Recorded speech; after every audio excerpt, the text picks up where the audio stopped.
Okay, Module 5. This is going to be the urinary system and male reproductive system.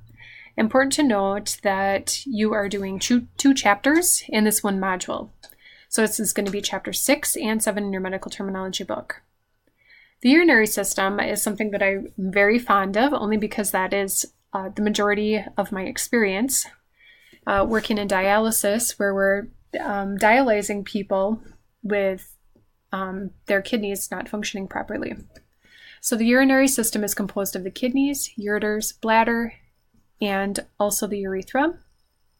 Functions of the urinary system are basically to remove waste material from the body. They also regulate fluid volume and maintain electrolyte concentration. So I shouldn't say just, because that is extremely important. If it didn't work, then we wouldn't be alive today. So on the flip side, then we have the male reproductive system. What this system does is secretes hormones such as testosterone, which is going to stimulate the development of the male reproductive organs and secondary sex characteristics. The system also produces, sustains, and transports sperm. The male reproductive cell.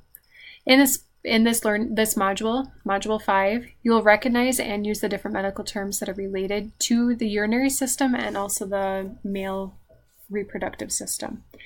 So very similar to other modules. I feel like I say that every time. You're going to read chapter 6 and 7 in your medical terminology book. You have lots of different types of ways to help you memorize and learn the material with all these different types of interactive tools.